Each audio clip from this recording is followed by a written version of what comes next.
my wife, and mother of my children. You have been my best friend. Questions, the power of our democracy. Tonight is your answer. Ever wonder what happens when a president trades in the White House for a life of luxury?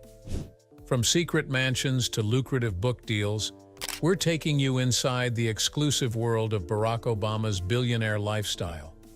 From president to billionaire, we're revealing the hidden perks and privileges of his post-presidential life.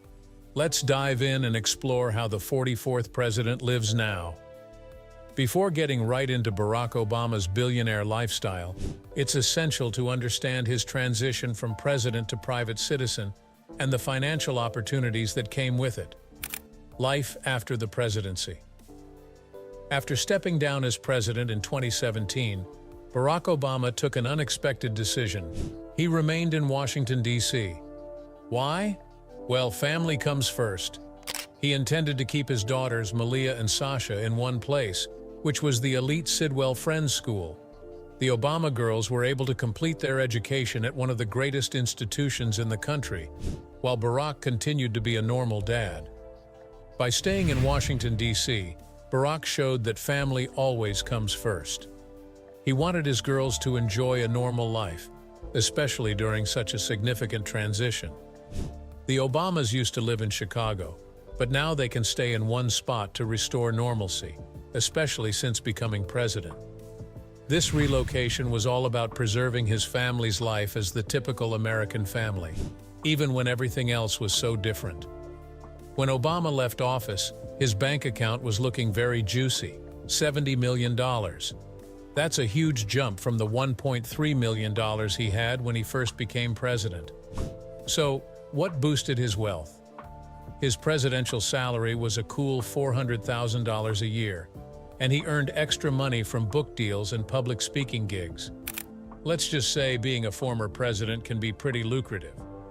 During his presidency, he received some nice benefits that helped him save and spend. He received $50,000 per year for costs, $100,000 for travel, which was tax-free, and $19,000 for entertainment. That's some good extra money. However, things improved significantly financially after he left office. He suddenly had the opportunity to cash in on his status as a former president, and let me tell you, it's been a goldmine. He began earning money through book sales, speaking engagements, and other sources, and we're talking millions. Right after leaving the White House in 2017, Obama signed a big book deal that was worth up to $65 million. This agreement was a double whammy. It included both his memoir, A Promised Land, and a collaboration with his wife, Michelle. And let's be honest, Michelle's memoir, Becoming, was a huge success. It was a win-win situation that positioned them for significant financial success. Barack and Michelle Obama's books have been a huge success for them. Their writing has not only shared their inspiring stories, but it has also earned them a good living. Barack's previous books, Dreams from My Father and The Audacity of Hope, were already blockbusters, earning him millions. And let's be honest, their combined literary star power has only grown greater since then. The public couldn't get enough of their stories, and it's turned into significant financial success. His popularity was not limited to book sales. People wanted to hear his opinions and insights, which he was eager to provide for a fee. This speaking circuit cash cow enabled him to continue influencing public discussions while increasing his bank balance. From his days as president to his transition as a normal American father, Barack Obama has prioritized his daughter's education, ensuring Malia and Sasha have every opportunity to pursue their interests and thrive intellectually in a supportive atmosphere. They were very involved in their children's school lives, attending events and emphasizing how vital education is for reaching their goals. This emphasis on family helped them remain strong amid a difficult transition, helping them to bond and support one another as they navigated new roles outside of the White House. After he was done being president, Obama's influence didn't stop there. He's still making waves in the financial world, where people are making money off his legacy and image, financial landscape. Speaking of Barack Obama's financial journey, which is a fascinating topic, by the way, It's interesting to know that he had amassed a massive money empire after his tenure. But here's the thing. It wasn't simply his presidential salary that made the difference. Prior to becoming president, he and Michelle were not wealthy compared to their counterparts. In reality, when they moved into the White House in 2009, they had a net worth of roughly $1.3 million, which seems low. The majority of that came from Michelle's legal career and Barack's time as a state senator and eventually a United States senator. They were not wealthy, but they were comfortable. Then something big happened in 2005. His book deal with Random House included a $1.9 million advance for his book, The Audacity of Hope. And when the book was released in 2006, it became a major bestseller. That's when Obama's literary career took off, and the money started coming in. This marked a watershed moment for the Obamas, and their financial situation began to improve dramatically. The popularity of The Audacity of Hope was a double whammy. Obama's previous memoir, Dreams from My Father, published in 1995, also sold quite well. Initially, it did not make a great sensation, but after Obama's electrifying speech at the 2004 Democratic National Convention, the book rocketed off the shelves. Suddenly, everyone wanted to read about his life, and revenues began to come in. It was a one-two punch of success, and Obama's writing career was fully ignited. By 2006, Obama's books were selling well. He made $425,000 from The Audacity of Hope and an additional $150,000 from Dreams from My Father. That's $575,000 in book royalties alone. This was a big matter because it was resulting in significant financial gains. He continued to earn book royalties and interest from his investments, and in 2009 he received the Nobel Peace Prize, which came with a cool $1.4 million. Instead of pocketing the money, he donated it to charity. He did not stop at speaking engagements. They also signed a major $50 million contract with Netflix to create movies, series, and documentaries based on their interests and principles. This collaboration enabled them to join the entertainment business, expanding their message and influence even further. It was a resounding success, solidifying their position as media and cultural leaders. Obama has always been good at managing his money. He has made sound investments and adopted prudent financial plans. For example, he invested in the Vanguard Wellington Fund, demonstrating his intelligent approach to wealth accumulation. By the time he became president, his financial portfolio had increased significantly, with investments in U.S. Treasury notes ranging from $1.1 million to $5.1 million. He has undoubtedly made the most of his financial opportunities. Obama's financial condition is rounded out by a decent pension of approximately $200,000 per year. This consistent income establishes a solid financial foundation for his retirement. When combined with the money he makes from his books, lectures, and other activities, he can afford to live well while also giving back through charitable work and public service. It's a great position to be in. The Obamas have not only prioritized their own financial stability, they have also used their influence to make a positive difference around the globe. Through the Obama Foundation, they promote critical issues such as education, civic participation, and leadership development. They are also generous with charitable gifts, making significant contributions to a variety of organizations and causes that share their ideals. Giving back is clearly a high priority for them. After raking in the dough, the Obamas upgraded to a luxurious new home and are living their best lives, with a fresh new vibe and stylish digs, lifestyle, and living arrangements. After leaving the White House, the Obamas moved into a beautiful historic estate in Kalorama, a luxurious Washington, D.C. neighborhood. In June 2017, the Obamas paid $8.1 million for a 9-bedroom, 8.5-bathroom home in the posh Kalorama area, which they had previously rented. This decision to buy rather than rent was both practical and symbolic, ushering in a new chapter in their post-presidential lives while keeping them in a familiar location. The Obamas' new home in Kalorama provided a calm hideaway for the family, providing a feeling of normalcy despite being in the spotlight. The big property provided everything they required to unwind and rest. It has 8,200 square feet of space, so there's plenty of room for the entire family. The property has a classic design with some modern touches, and it's situated back from the street for further privacy and security, which is necessary given that they still have Secret Service protection. The backyard is massive, with lots of area for entertaining as well as ample parking. It's ideal for organizing family gatherings and parties. Obama's home is built to be both snug and stylish, with large windows that let in lots of natural light while making it feel warm and friendly. Inside, they've likely added personal touches that reflect their own style and hobbies, such as family photos and mementos from their time in the White House. It's a home that communicates their narrative and feels uniquely theirs. The Obamas' new house in Kalorama is smaller than the White House, yet it is still extremely magnificent. The White House was like a palace, with 132 rooms and expansive gardens. It's difficult to match up to that level of splendor. But the Kalorama mansion is cozier and more private, allowing the family to unwind and be themselves without the fuss. After years in the spotlight, the Obamas desired a more normal family life, and their new home is a key part of that. Family means everything to the Obamas in their Kalorama home.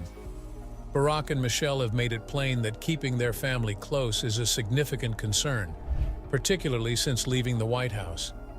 They are very involved in their daughters' lives, Malia and Sasha, and attend all of their significant events, including school events and extracurricular activities.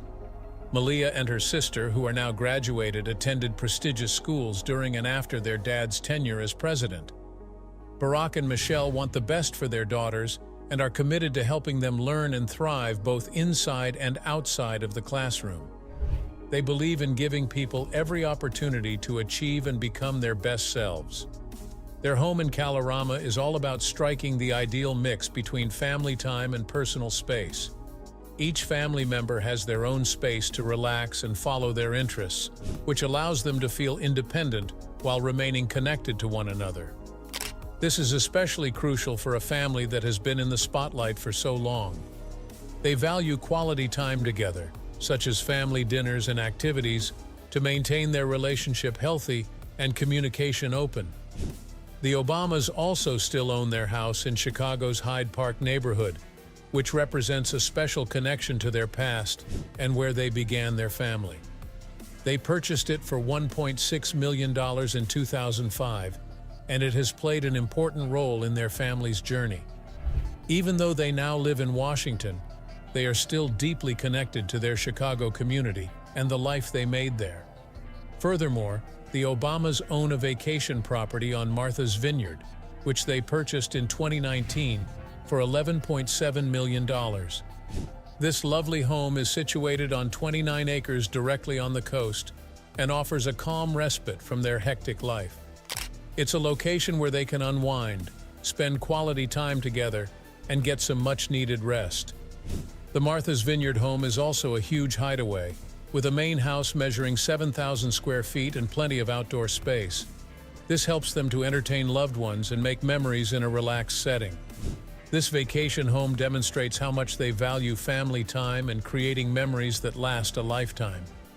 Now that we've explored the Obamas' life at home, let's take a look at how they're still making a difference in the world. Public engagement and activism. Since leaving the White House in 2017, Barack Obama has maintained a strong presence in American politics and society. He has remained in the spotlight, sharing his thoughts and beliefs through talks, books, and charity efforts. Even without a formal title, Obama continues to affect public discourse and motivate action on critical social concerns. Barack Obama has relied heavily on the Obama Foundation to maintain public engagement. He and Michelle founded the charity in 2014 with a simple goal: to assist people in making a difference in their local areas. They concentrate on three primary areas: getting people interested in their communities, creating young leaders, and strengthening communities. It's all about enabling individuals to effect positive change. The foundation has offered Barack the opportunity to speak out on causes that are most important to him. He's used it to discuss delicate issues, such as ensuring that everyone is treated fairly, regardless of race, improving the criminal justice system, and assisting people all over the world to live better lives. He is passionate about these causes and uses his foundation to make a significant difference. Before hanging up his presidential hat, Obama continued to discuss politics. He has criticized some of the Trump administration's choices, such as its management of healthcare and immigration. However, he has also underlined the importance of both parties working together and ordinary citizens becoming involved in their communities.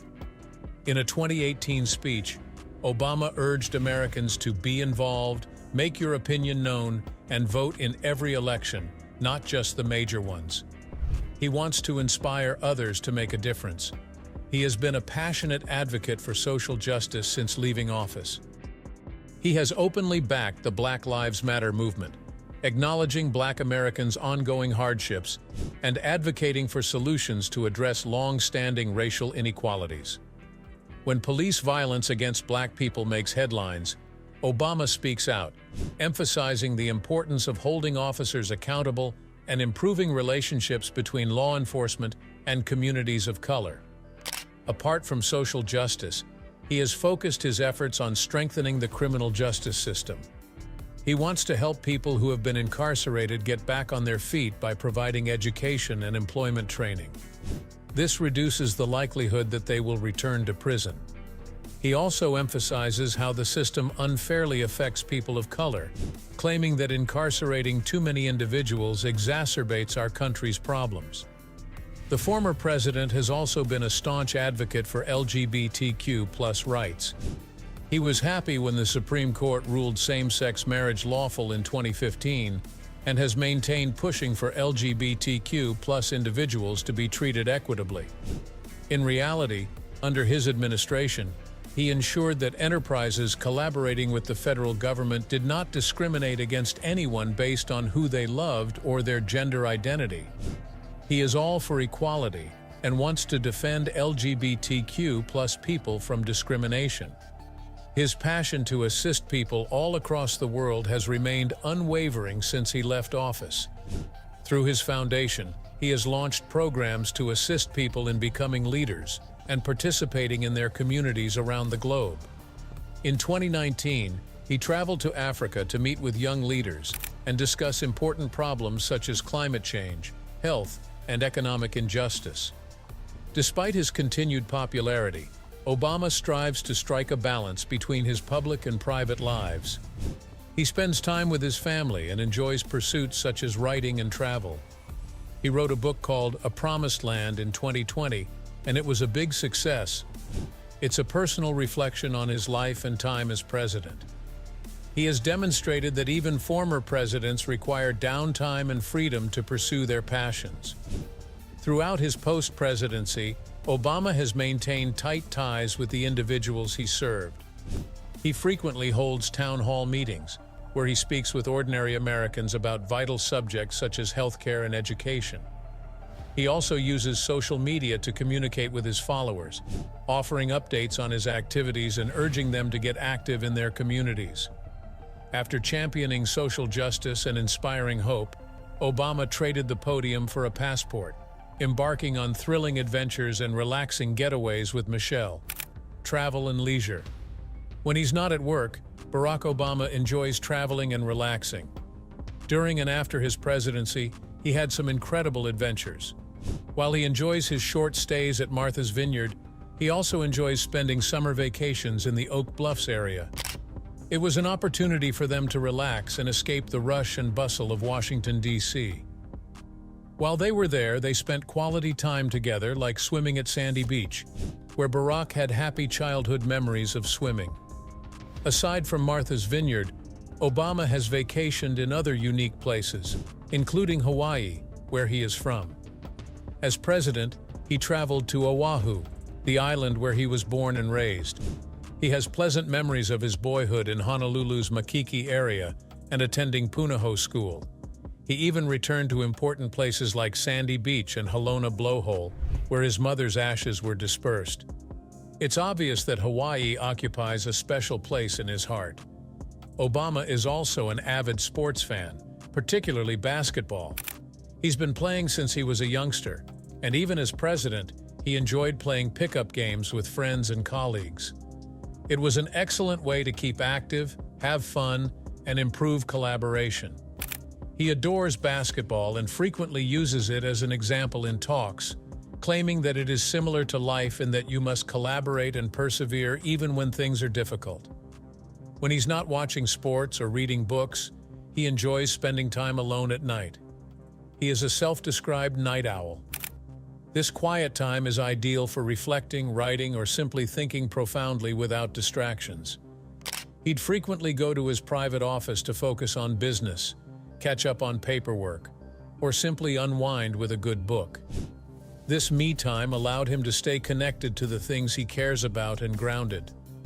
Throughout his administration and beyond, he received several truly amazing presents that demonstrated that people cared about his interests and ideals. He received books, art, and mementos that were meaningful to him personally. For example, he received a bespoke basketball signed by NBA legends, a proof of his passion for sports. He also commissioned Kehinde Wiley to paint a sick portrait of himself, which is now on display at the National Portrait Gallery. This gift was not only a fascinating tie to his own individuality, but it also represented his significant cultural effect as the first Black president. Another noteworthy present was a library of books by world leaders. This demonstrated how much he enjoys reading and learning about diverse cultures. These presents were more than just good gestures. They symbolized his links with other leaders and the shared values of collaboration, diplomacy, and mutual respect. He also got eco-friendly gifts that showed he cares. He got a small tree from the Amazon jungle as a nod to the work being done around the world to stop climate change. This gift had a lot of meaning because his administration was all about protecting the earth and encouraging people to live in a way that doesn't harm it. When he was no longer president, Obama visited French Polynesia and stayed at the Brando, a posh resort on the island of Tetiaroa. The resort is extremely opulent and secluded, and it was previously owned by the legendary actor Marlon Brando. A night in a one-bedroom villa can cost between $3,000 and $4,000. During his presidency, Obama visited 58 nations, a record number. He made 52 international trips, more than the previous two presidents, George W. Bush and Bill Clinton combined. Obama focused on Southeast Asia, an area formerly disregarded by the United States. He was the first U.S. president to visit countries in Southeast Asia, including Laos and Cambodia. He also traveled to Kenya, where his father was from, and Ethiopia. During his presidency, the former president embarked on two historic visits. In 2012, he became the first U.S. president to visit Myanmar. This tour served to enhance relations between the United States and Myanmar. Then, in 2016, Obama made history again as the first sitting U.S. president to visit Cuba. This voyage ended decades of animosity and isolation between the United States and Cuba, ushering in a new era in their relationship. Despite a hectic schedule of meetings and official activities, Obama always found time to explore and enjoy the local attractions throughout his travels.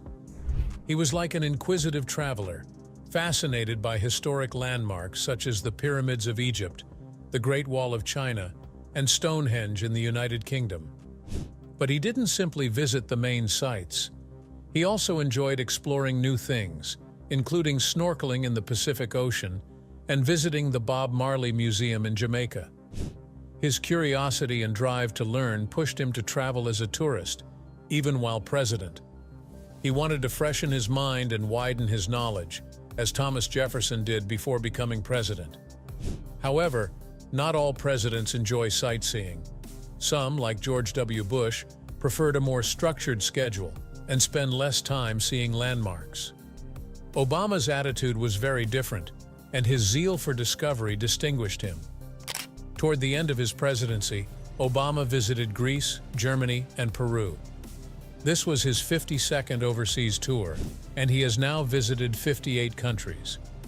This tour was comparable to those done by the two presidents before him, but it demonstrated a distinct change in focus toward Asia, which aligned with Obama's